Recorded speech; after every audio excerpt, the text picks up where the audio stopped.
Good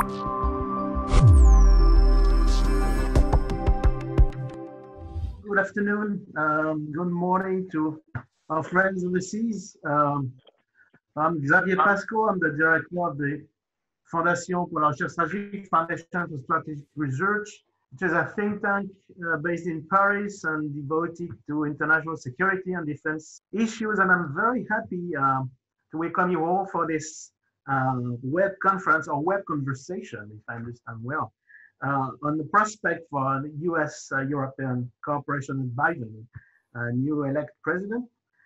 For sure, on our side, the US presidential elections have been particularly closely followed. It's the case worldwide, I think it's been the case. And the perspective of new presidency in the coming period is coming with a lot of expectations, with many expectations, especially in Europe, whether focused on the political, economic, or security relationships. A lot of questions have been raised with a lot of hope, maybe too much sometimes, but also well-founded reasons to believe in a reconstruction phase at a time when the world itself has been experiencing a lot of crisis and new dynamics. So for these reasons, I'm very, very happy to welcome you both, Ambassador McKean and Mr. Szewczyk, for this conversation. You've, I think it's about to be published. You're publishing a book called Partners of First Resort, America, Europe, and the Future of the West. I think it's particularly well timed in a sense, considering our conversation. Ambassador McKean, you've served as the Director of Policy Planning of the US Department of State and as a US Ambassador to Luxembourg. And Bart Szewczyk, you've served on the policy planning staff at the US Department of State as a Senior Policy Advisor to the US Ambassador to the United Nations. And both of you have also served as policy volunteers on Biden for president campaign. So I will leave the floor. I thank you again very much for choosing us, for discussing this new book, of course, and all the questions that have been raised by your books. And I will give now the floor to Bruno Tertre, who is the Deputy Director of the FRS, and who will moderate this conversation. And François Esbourg, also with us, a Special Advisor to the President of the FRS, will act in a sense as a respondent. So thank you for this. And Bruno, you have the floor. Thank you, Xavier. Good morning, good afternoon. As Xavier stated, we'll use the opportunity of the forthcoming book by Bart and David as a springboard to discuss the future of transatlantic relations. And I will first give the floor without further ado to Ambassador David McKean, and then to Professor Bart Szewczyk. François will then be our respondent. So for a few minutes, Ambassador David, you have the floor. Are we, the Europeans, partners of first resort? And if yes, why? Terrific. Thank you, Bruno and Xavier and Francois, and thank all of you for being here today. We really appreciate the opportunity to speak with you about our new book. You know, our fundamental argument is that the transatlantic relationship is the key to the international liberal order, rules-based order, whatever name you choose to call it. And we believe that the international rules-based order has been fraying for many years, but that during the last 4 years, that it was really shattered by President Trump. And there was a piece in the Washington Post last month that quoted Henry Kissinger about restoring the liberal international order. And he pointed to two important issues that he believed were critical to that restoration. He said that we need a common purpose on big issues, even if other rivalries continue. And secondly, he said that we need mutual security for all powers. And so I hope you'll keep those two very important concepts in mind as we move forward with this conversation, because in many ways, those, we believe, are the bedrock of the, certainly of the transatlantic relationship, but we believe of the liberal international order as well. And the first half of the book is we really present a fairly brief history of the transatlantic relationship. And some of this is well-trodden territory, but we begin with an event in August 1941 that we believe is really critical. And that, as many of you who know your history of World War II, was a secret meeting off the coast of Newfoundland, Canada, between Prime Minister Winston Churchill and President Franklin Roosevelt. And at the time, of course, England was being mercilessly bombed by the Nazis. It was weakened. They were suffering huge losses in the Atlantic, and Churchill needed military assistance. And President Roosevelt wanted to provide that assistance, but he had another issue in mind, another agenda in mind when he met with Churchill in August 1941. Roosevelt was already looking beyond the war to the post-war world. And he believed that it was critical that the two of them lay out a vision for the post-war world. And so they issued what came to be known as the Atlantic Charter. And that was really a vision statement more than anything else. And let me just give you a couple of the highlights of that vision statement. They talked about the disarmament of aggressor nations, and obviously that at the time meant Germany and Italy. They also talked about self-determination for people around the world. Now, this was a very important concession by Churchill, because Churchill was, after all, something of an imperialist, and Britain at the time had a even though it was weakened as a result of its engagement with Nazi Germany, it still had an empire.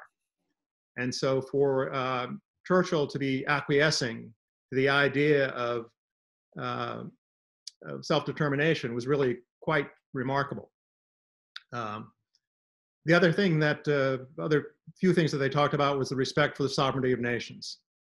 And lastly, Roosevelt had given a speech in the United States called the Four Freedoms Speech.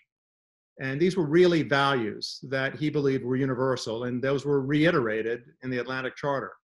And those were freedom of speech, freedom of worship, freedom of want, and freedom from fear. And so these were very aspirational ideals that Roosevelt believed, again, should be applied universally. So the Atlantic Charter is critical, we believe, because it, in many ways, provided that underlying vision for what came next. And what did come next? Well, the United Nations in 1945, NATO in 1949, the Treaty of Rome in 1957, followed by the creation of the EU, and many other institutions, many affiliated with the United Nations, such as the IMF, the World Bank. So that it was incredibly important that this vision was there in the first place. But what Bart and I are now suggesting is that that was 70 years ago, and what we really need is a restatement of, or an updating of the Atlantic Charter. What is it that we believe will bring the transatlantic relationship closer in the 21st century? And I have to acknowledge that this is not, we're not the first people to suggest a restatement of the Atlantic Charter. This is something that President George H.W. Bush #1, believed was important, and he talked about it before he left office. It's also something, frankly, that Henry Kissinger has suggested as well. One of the things that we've learned in policy planning is that in order to fulfill a vision, you've got to have a plan. You've got to understand what the challenges are. You've got to understand what the impediments are, what the risks are. You've also got to understand, or at least try to appreciate, what the alternatives might be. And all of that in order to craft a strategy to fulfill that vision. So before we discuss some of the challenges and what we lay out, or we believe are some practical steps to fulfilling that vision, I thought it'd be helpful if Bart just very quickly galloped through 5 decades of the transatlantic relationship and just gave you a quick update again of how we view the relationship during the period from the Cold War right up until the Obama administration. Thanks so much, yes, David. Indeed. Thank you very much, David, and Bart, the floor is yours. Thank you very much, Bruno, and thanks so much to everyone for hosting us. You know, we've had a number of book talk events prior to this one, and in some ways, it's been a warm-up for this event because clearly some of the main political imagination and thinking and frankly energy in Europe is in Paris, is at places like FRS and in the French government. So we're very interested in hearing your comments and reactions to some of our arguments. But you know, just to continue a little bit on David's overview of the historical part of the book, you know, our view is that during the Cold War, the transatlantic relationship effectively settled into a relatively stable equilibrium, with the U.S. in the predominant role as security guarantor, even as there were ups and downs in the relationship, such as the Suez Crisis or Charles de Gaulle's withdrawal from NATO's military structures in 1966. And it's notable that while European partners committed troops alongside the United States during the Korean War, no European countries supported US efforts during the Vietnam War. But people sometimes mythologize the simplicity in transatlantic unity during the Cold War, whereas the real golden age of the West and the liberal order, in our view, occurred during the 1990s. You had NATO and EU enlargement, the notion that all major powers, including Russia and China, would become liberal democracies, and the basic entrenchment of the Western standard for global success across the world. And that was centered around liberal democracy, human rights, rule of law, free trade, and market capitalism. In the 2000s, interestingly, you know, 9/11 and the wars in Iraq and Afghanistan dominated US foreign policy thinking, but did not really shift the strategic trajectory of the liberal model. And then came the financial crisis of 2008, and the Russia-Georgia war, which in a way capstoned the 2 decades of this golden age of the West and the liberal order between 1989 and 2008. And so in essence, in our view, the modern story of the West is essentially a struggle between the hopes of 1989, a year that celebrated the success and the enlargement of the liberal order, and the fears of 2008, a year that remembered for its internal challenges and external threats from liberal actors. And we think that the main question for the current moment is which of these trends will dominate in leaders' thinking, whether it's the hope and aspirational aspects, the spirit of 1989, or again, the panic and doubt and the fears of the future that were associated with 2008. And, you know, when President Obama came to office on just a few months after the financial crisis in 2008 and the Great Recession, his, you know, he had genuine efforts to build a more equitable partnership with Europe. And in fact, you know, if you look at all the meetings and summits that he held during his first few years, they were primarily with European partners. And it's notable that, you know, from the G20 meetings in London through NATO and EU summits, he had a lot of FaceTime and a lot of political interactions with his European counterparts. But at the same time, the main diplomatic action and concrete achievements seemed to occur elsewhere. And by that, you had, you know, the reset with Russia, the attempt basically to have some sense of better relationship with the new President Medvedev. You had the pivot to Asia and an overall new engagement with the world through formats such as the G20 and other venues. And it's striking that the most tangible form of transatlantic cooperation, which was NATO's intervention in Libya in 2011, proved to be a short-lived success, but a long-term cautionary lesson. And then you get to the second term of the Obama administration, when crises seem to pile up year after year, and a lot of them were in Europe. You had Russia's aggression in Ukraine in 2014, terrorist attacks throughout Europe in 2015 and 16, and then you also had mass irregular migration due to the Syrian conflict. And you know, very quickly in the second administration, there was a recognition that as much as there were ongoing difficulties and crises in the Middle East, parts of Asia, that there were also crises in Europe that the US had to pay attention to. And so notwithstanding President Obama's popularity among Europeans, and I think he personally remained quite popular and it remains quite popular to this day, transatlantic achievements were increasingly difficult to distinguish from global achievements, such as nuclear nonproliferation or climate change. And it's interesting that his Nobel Peace Prize was never followed by any suggestions that she should receive the Charlemagne Prize. The last American to receive that award was Bill Clinton. And the only distinctly transatlantic project, TTIP, was not successful. And the things that were successful, such as NATO's enlargement in Montenegro, did not really compare in significance to the expansions of the 1990s and 2000s.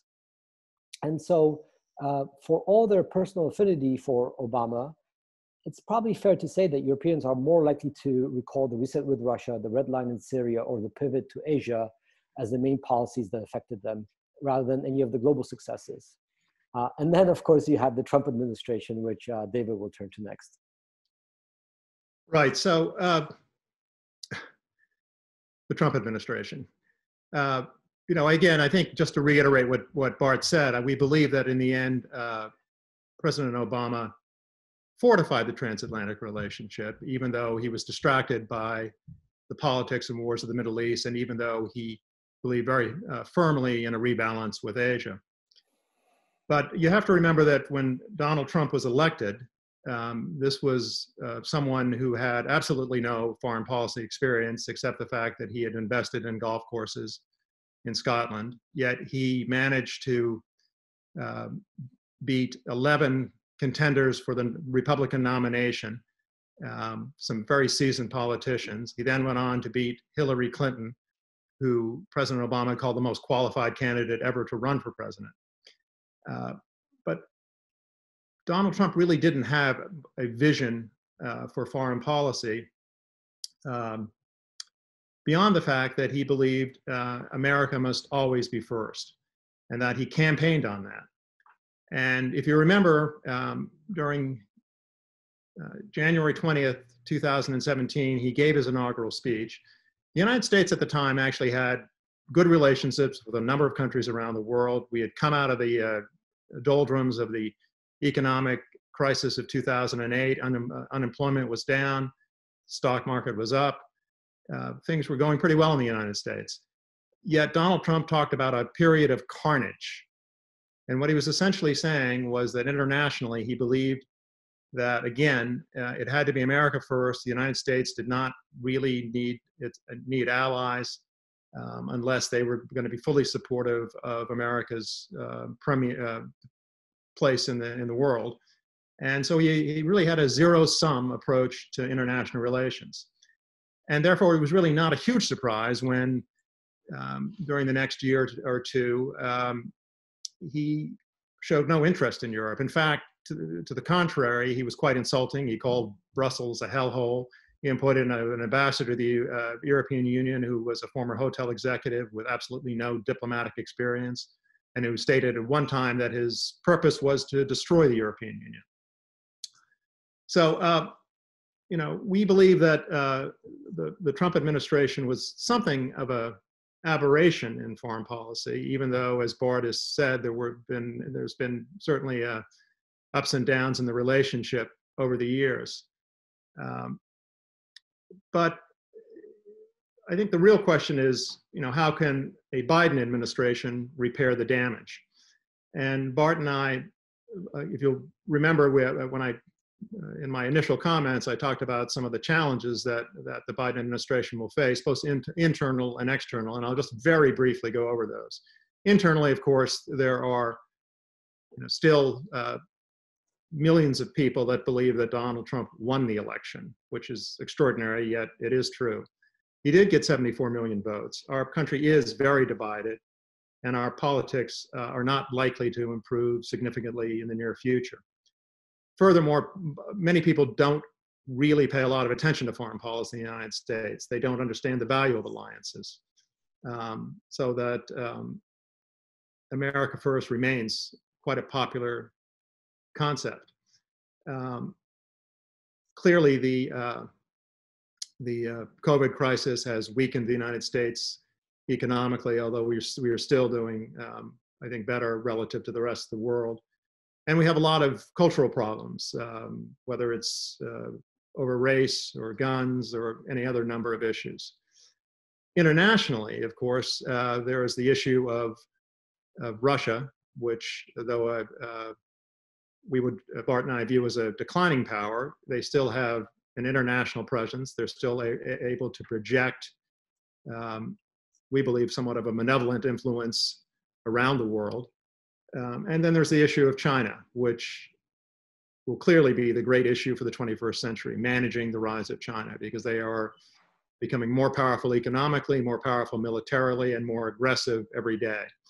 And Xi is clearly the most powerful leader that China has had since Mao. He is authoritarian, and he will be president for life. So that's sort of our view of the history in a nutshell. And Bart maybe just will lay out a little bit of what we see as the solution, and then we can have hopefully a broader discussion. Great. So, if you look at the cover of our book, in the middle, there's a big picture of a blue sky to sort of gesture to what is known in US government circles as a blue sky memo. And essentially, these types of memos are supposed to be somewhat visionary, somewhat ambitious, but still within the realm of the feasible, the realm of the practical. Perhaps in Brussels, this would be a gray sky memo, given the weather that tends to be here. But in any event, you get the point. And so in our book, we outline a few ideas which it could be a little bit on the ambitious side, but we still think are practical and could be implemented. And that's the following. We think that, just as Roosevelt and Churchill were visionary with the original Atlantic Charter, now Western leaders need to reinvigorate the transatlantic partnership through new innovative efforts. And so what we call for is a new Atlantic Charter. We call it the Transatlantic Strategic Partnership Agreement, and for the creation of a Transatlantic Council. Now, how would this work? The Transatlantic Strategic Partnership Agreement would essentially set out key areas of foreign policy and economic coordination and establish structured dialogues to facilitate cooperation at the head of state, ministerial, and staff levels. The way we would envision this in practice is that you would have two-day transatlantic summits. First day at the NATO level, because that's the one format that's still all-inclusive transatlantically. And that day, first day would focus on NATO's core mission of collective defense. And then the second day would feed into a second day of a wider discussion of foreign policy challenges with presence from all NATO and all EU member states, including leadership from the EU and from NATO. So it's really a big tent approach. And the reason why we think this is better than what we have currently is because essentially at NATO, you have a wide participation. You have the right members at the table, but NATO's agenda is going to be inherently somewhat limited by its core essence as a military alliance. And so even though you can discuss issues like China or even climate change, you're not going to be able to deal with all these issues in the comprehensive way, in the multifaceted way that the challenges demand. Conversely, you could look at US-EU summits, but there, the membership is a little bit too limited, even if the agenda is very broad. And so if you're talking about confronting challenges from China or Russia, or dealing with the COVID pandemic, or preparing for other pandemics, or dealing with the global economic recovery, you can't really have that discussion just between the US president and the president of the European Council or the president of the European Commission. You need a wider tent. Now, none of this type of cooperation is on autopilot, and a lot of work will be necessary to build back better after the past 4 years. And, this is our best case scenario, but ultimately, even if we can't negotiate a new text or establish novel structures, we think the psychological impact of restoring the old ethos that characterized the West will be very important. And we call for, this instinctive muscle memory of relying on each other as partners of first even if not only resort. And let me just close on this phrase, which is the title of our book. You know, partners of first resort doesn't mean only resort. And obviously, especially when you're discussing challenges of China or climate change or economic recovery, you'll need other international partners, particularly partners in Asia, such as Japan, Australia, South Korea, or Singapore, or India. But you have to start somewhere. And in some ways, what we call for is a repairing and a reimagining of the transatlantic core engine as the drivers, the stimulus for wider multilateral global action. And so since we're in Europe, you could analogize this to Franco-German cooperation within the EU, which is often relied on to make EU decision-making, policy-making effective. And it's striking that even after 6 decades of very extensive integration within Europe and between France and Germany, just last year, the two governments signed a new treaty to provide for greater consultation, greater coordination between the two countries in a way that was rightly perceived as necessary and as a way to kickstart European decision-making. So we're sort of calling for a similar sort of approach to the transatlantic relationship as a way of building out wider multilateral action. Conveniently, the phrase partners of first resort was used by President-elect Biden 7 years ago at the Munich Security Conference, and was actually also echoed by the EU's HRVP, Josep Borrell, last month at his address to the European Parliament. And so we think that there's a core common ground to build on here, but at the same time we realize that there are going to be conflicting domestic and foreign policy priorities. And it's been fascinating to see over the past few weeks the debate between French President Emmanuel Macron and the German Defense Minister over, how much emphasis to place on transatlanticism versus what could be called a Europe first or Europeanist agenda. We think that this is a key time to seize the moment, as the European Commission and the European External Action Service last week said, it's a once-in-a-generation opportunity to really take the transatlantic partnership to a new level. But at the same time, a lot of work will be up ahead, and we hope to have been able to provide at least some path forward. Thank you very much to both of you. Now, Francois will have the floor. Francois Xavier, Special Advisor to the President of FRS. Francois, for a few minutes of discussion before we open the floor. Thank you very much, and thank you for these presentations. First, what I liked, then what I disliked, and then the questions, which I'd like to ask you. What I liked was, first of all, the title of the book itself. Yes, partners of first resort, those who tend to spontaneously want to work together. I think that's exactly the right way to look at things.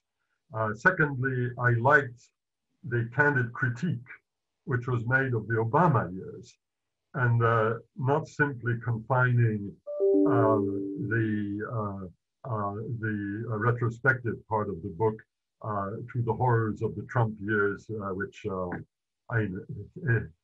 it's an exercise which is both easy, perfectly correct, and rather sterile. And lastly, I liked the critique of those who advocate the reverting to the old normal, to use a sentence which I spotted in the book, that somehow, yes, we are entering into a new era. What I disliked, actually not very much, but a couple of things. You can stop there. Sorry, oh no way. Some selective rewriting of Europe's and the US's role in the post-Cold War era. When I read, while EU members dithered, the bloodshed in the Balkans war continued.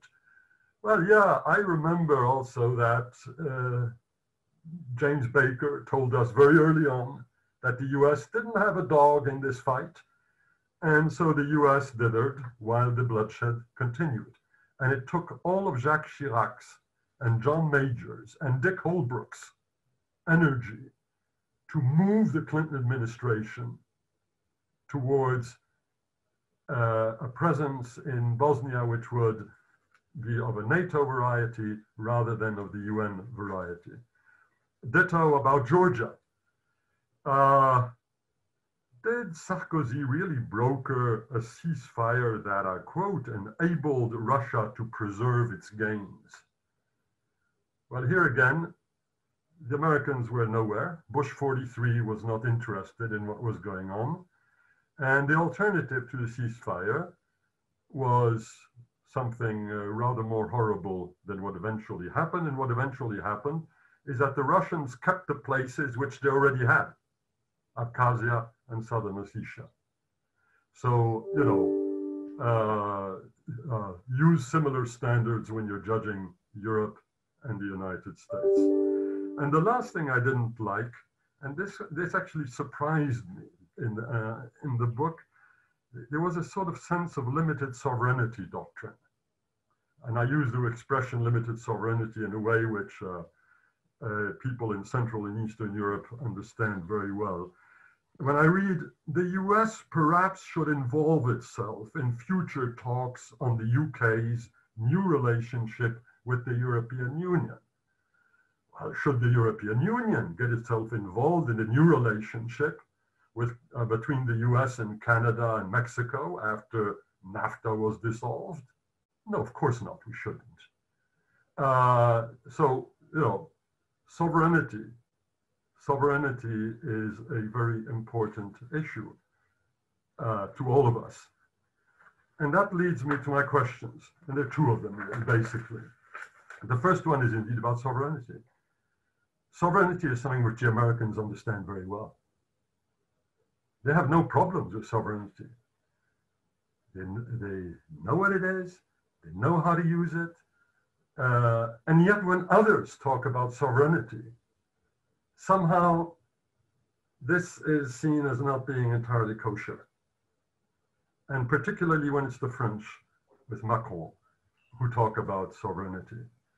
Now, I'm not here to say good things about Macron and his version of sovereignty, but the notion that somehow this should be seen as presented as being incompatible with the new transatlantic renaissance which you're advocating, that disturbs me.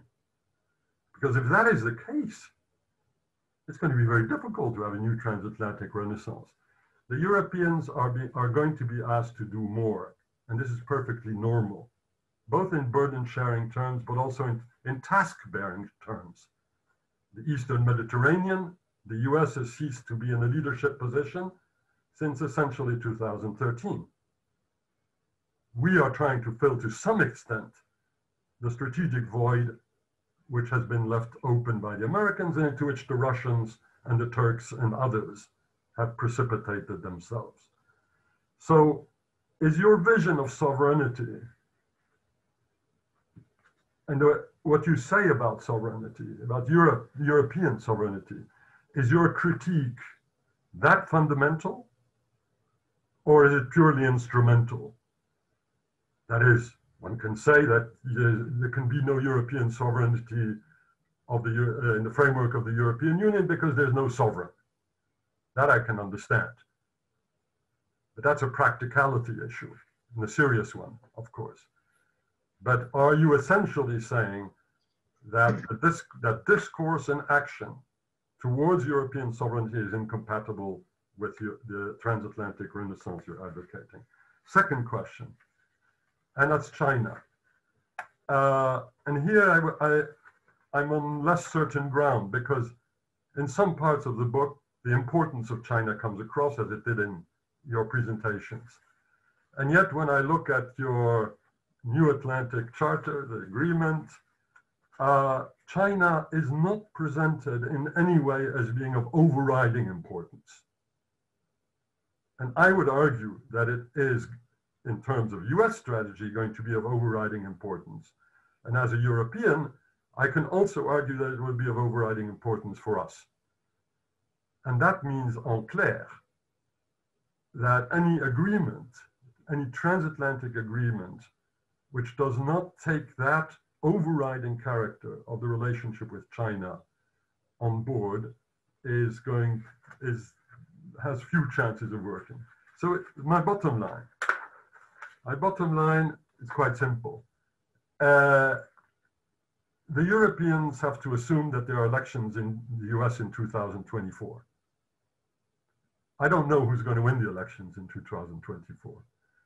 The Europeans also have to assume that given the degree of polarization of the American society and polity, that changes can be extraordinarily brutal,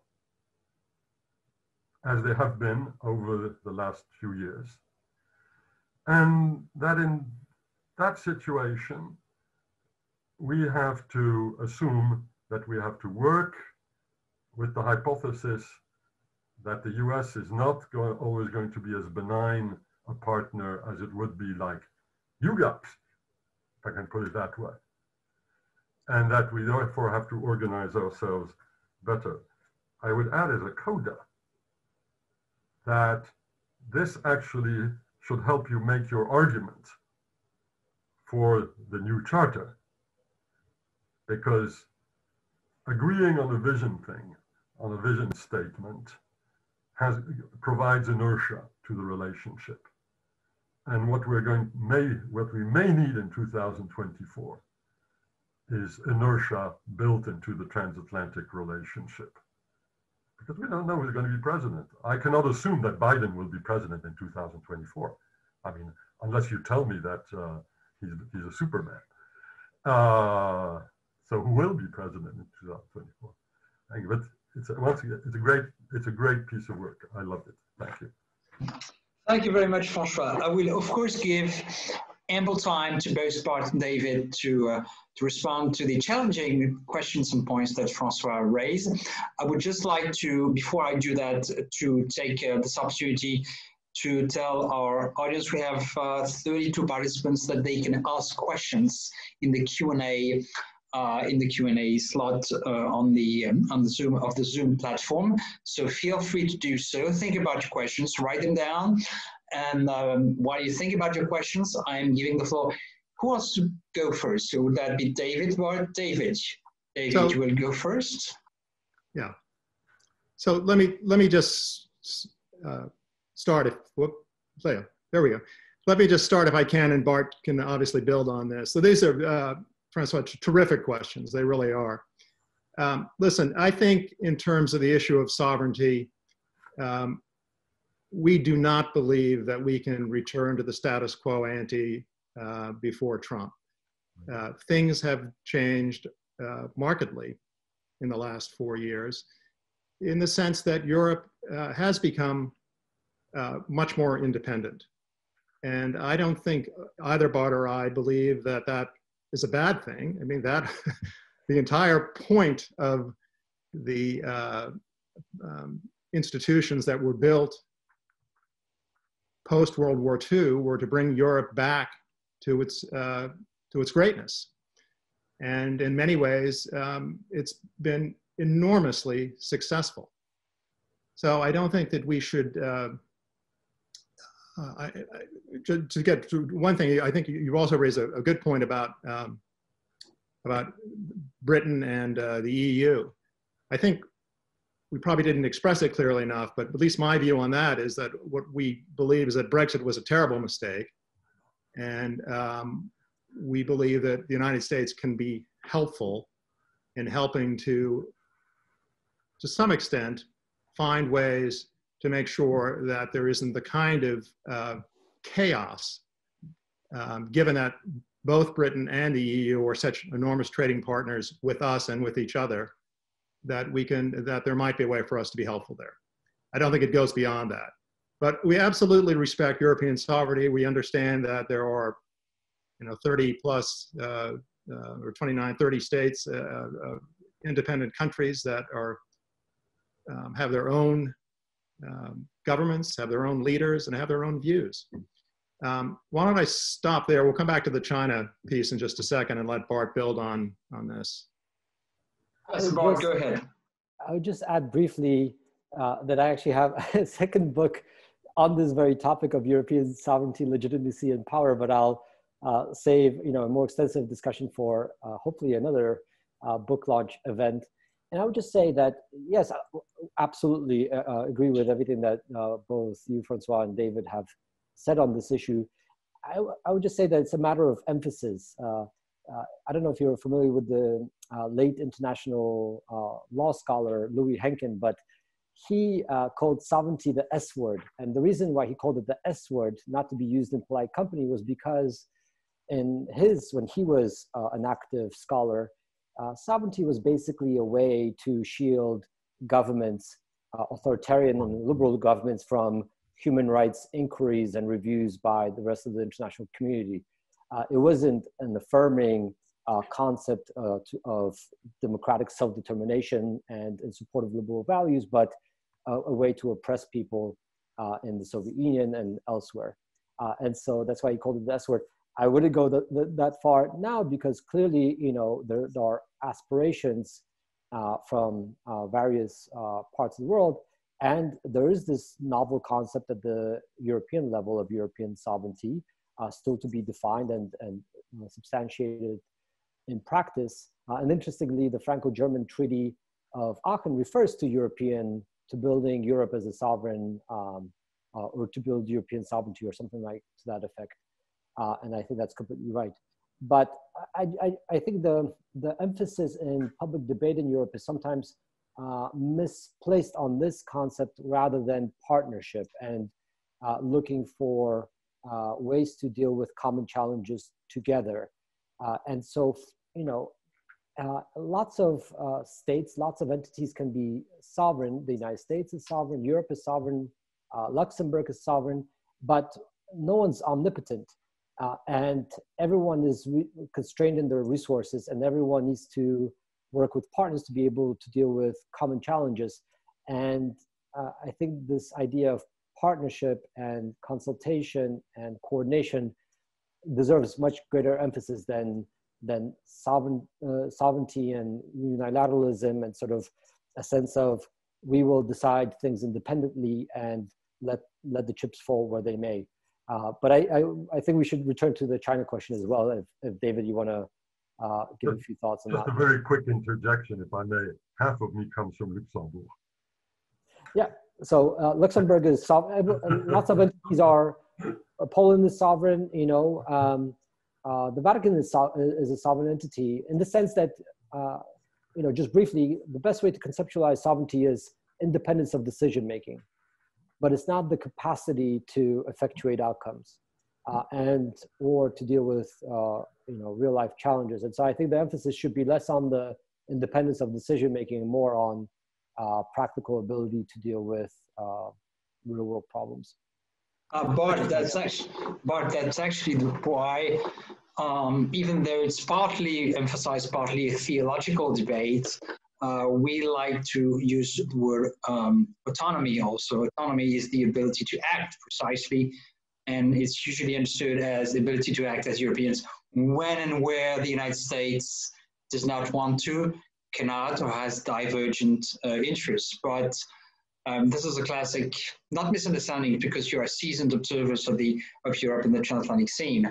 But it's true that what I find fascinating personally is that nearly 30 years after this debate began, actually 30 years after it began, we still have to discuss vocabularies and meanings. And obviously, Francois, David, Bart, and I are committed to the transatlantic relationship, but we still have this minute differences on priority. There's one word we don't want to hear, which is alignment. I was joking on Twitter the other day with a US colleague that anytime you use the word alignment, a French puppy dies. Anyway, I have two questions at this point, which I will give to you. First question is, do you think that NATO is still the main enabler of the transatlantic cooperation for security, and should NATO be reinvented? There's a second question. With the UK leaving Europe, is there a risk of seeing Five Eyes, which for those of us listening who wouldn't know about this, it's a club of intelligence services involving former UK Commonwealth, UK Commonwealth countries, competing even more with the transatlantic link between the EU and the US. Would that mean a two-speed alliance? I actually would like to have the views of our two authors on the question of what of the transatlantic relationship with the UK outside the European Union. So two questions.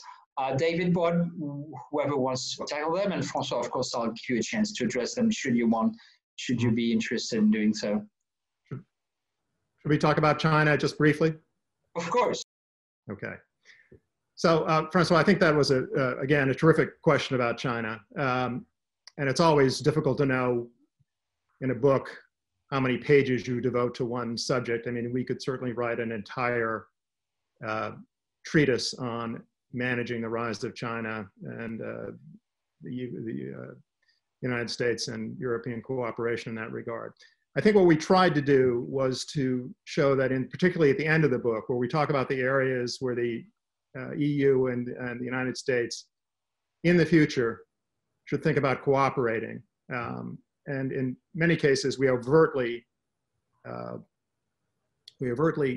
target that cooperation to managing the rise of China. For example, the areas that we talk about are climate, technology, public health, cyber, and trade. And if you take the issue of climate, the United States is going to rejoin the Paris Agreement on day one.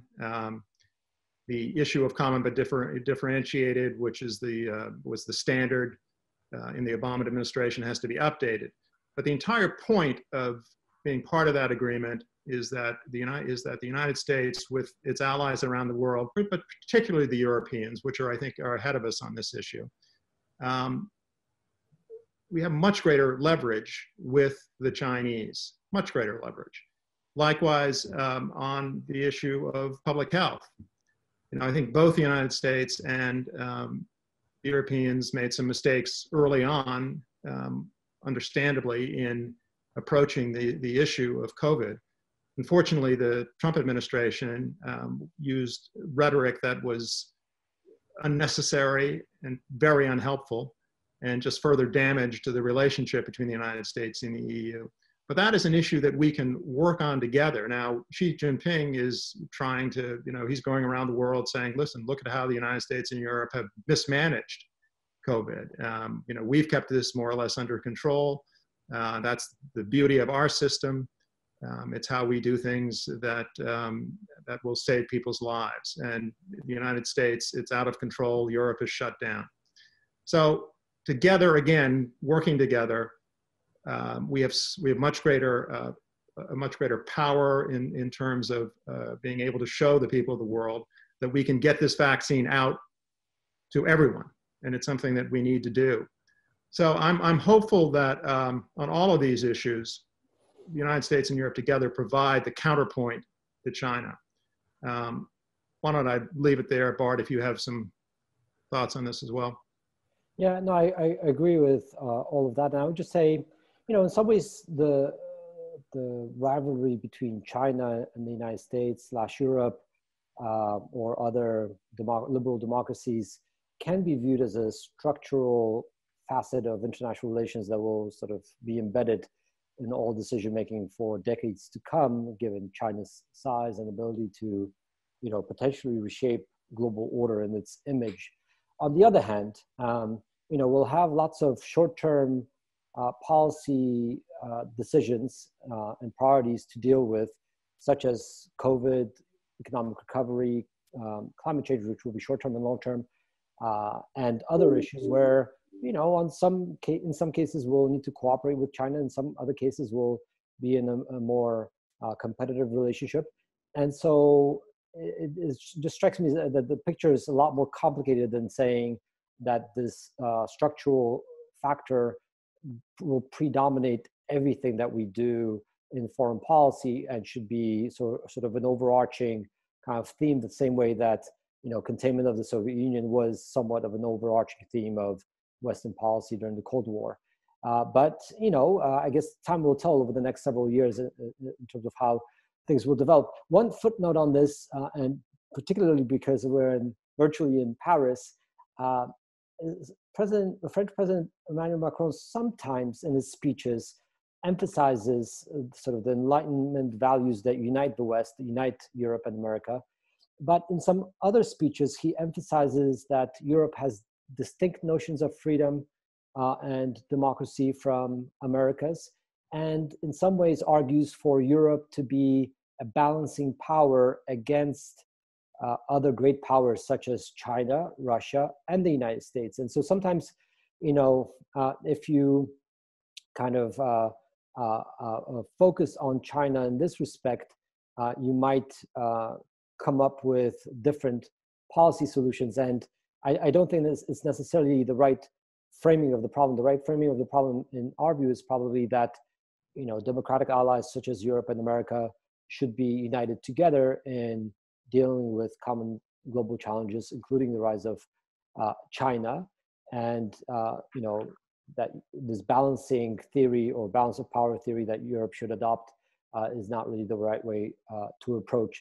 Now, if you conceive of foreign policy challenges from a transatlantic lens, then getting to the audience's questions, you know, luckily we do still have NATO, even as the UK leaves the EU, to provide some bedrock of foreign policy cooperation. But and NATO has been central as a way of deterring Russia and sort of limiting its damage that's done in Eastern Europe with its aggression in Ukraine, and, you know, not reversing those activities, but probably limiting how much those activities continued out to the western side of Europe. So it's great that we have NATO, but it's also true that, you know, if you're talking about foreign policy challenges such as terrorism, you know, stability in the Middle East or North Africa, or, you know, global economic recovery, climate change, NATO is not an easy platform in which to have these political discussions. Of course, you could, in theory, expand the political agenda at NATO to encompass all these issues, but it still probably makes sense to, you know, maintain some of the laser-like focus on military issues that you get at NATO. It's predominantly still a military alliance, and it's probably useful that it is that way. And so I think some of our transatlantic foreign policy issues, take for instance, you know, coordinating on economic sanctions against Russia or Iran or other actors, that is not really NATO's job. We want to make sure that we get the UK on board, as we're also coordinating with the EU27. And so a format like the Transatlantic Council, in our view, would be a very good way to do it. You know, Brexit is upon us. It'll be a very interesting several weeks to come. I think the core truth, what President Obama called the enduring truth of American foreign policy, is that you know, Europe and America, continental Europe plus the United Kingdom and America, are each other's partners of first resort, and we should make sure that we have institutions that serve us. Maybe one final footnote, because one of Francois' comments just came to mind. You know, we can't live in the fear of what will happen in 2024 or 2028, or what might come next for the, you know, on the side of the United States or in Europe for that matter. I think we have to live in some ways in the present with an eye to the future and seize the moment. On the other hand, if you are concerned about the downside risks of what may come in the future, then it's an even stronger case for having institutions such as the new Atlantic Charter and the Transatlantic Council, not only to provide inertia, which could be positive, I suppose, if you're sort of about to sink, but, you know, can also be limiting and stagnating, but to really provide new guardrails and new guidelines for how we should think about foreign policy and coordination going forward. So again, great questions. And I think in many ways, hopefully we have at least some nuggets of insight in the book to provide answers to. Yes, thank you very much, Bart. Before I give the floor back to our two other speakers, I want to make a little point of language. I believe that when the French use the expression, when Macron uses the expression puissance d'équilibre, it's not exactly the balancing in the sense of IR theory. It's slightly more benign.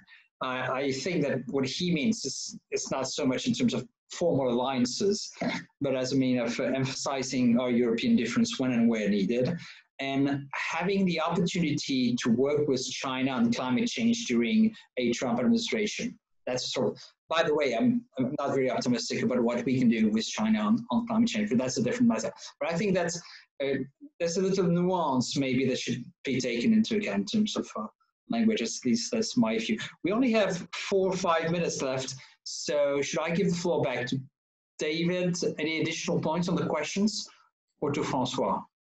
David? I think that Francois has another question, which it looks like he does. Fire away. Francois, fair. Go ahead. You're on mute, Francois. Whoop. You're on mute, Francois. Sorry, I forgot to unmute myself. I was saying, David, maybe you could say a few words about the very interesting Five Eyes question, which was asked. Are you going to have a two-speed transatlantic relationship with the Five Eyes on the one hand and the others in the outer circle? Yes, a quick reply, please, because we only have a few minutes left. Well, look, I don't think that that's exactly the way it's going to, and we don't, in the end, know what the Biden administration is going to lay out. But my sense is that they understand certainly the value of the relationship with the UK. But again, with Europe, we have 60% of international GDP. We have our largest trading partner, the most foreign direct investment in the United States is with Europe. So my sense is that this is going to be, a multi-pronged relationship that will develop.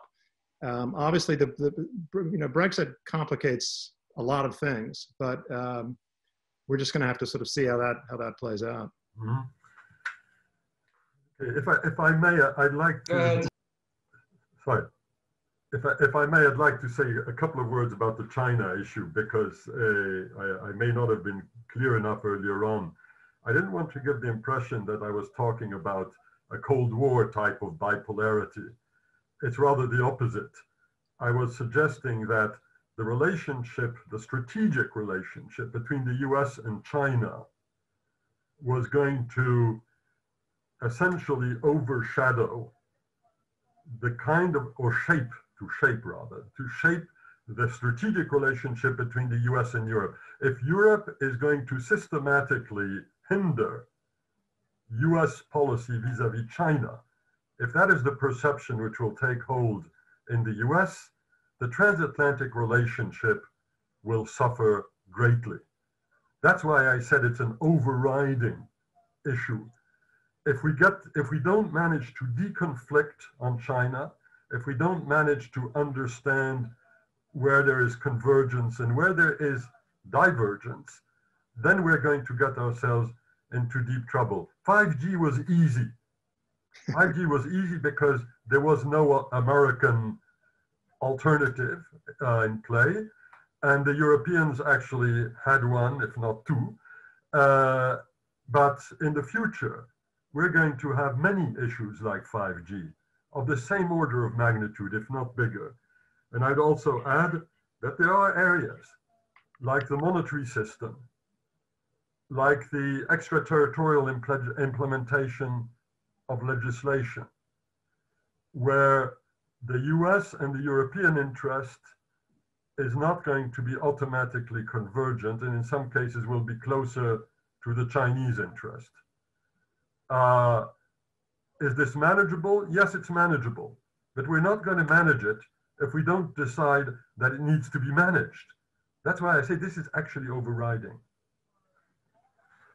Yes, thank you very much, Francois. I'm afraid we are running out of time, and unless there is a pressing question, I think we're going to have to end it there. I would like to add just one word. there's one issue we didn't talk about, but that's only natural. That's not for lack of imagination of the speakers. Is the unknown crisis, the crisis we don't know yet about, the surprise that we will have during the next 4 years. And the history of the past 50 years, as Bart and David know very well, is also a history where we think the transatlantic relationship during such or such presidential mandate is going to be this or that way. And then it takes a different turn because of a major crisis that suddenly erupts somewhere in the world. I believe that despite the fact that we're all bright minds, neither Bart nor David nor Francois nor I know which crisis is going to be, we should bear in mind it should happen.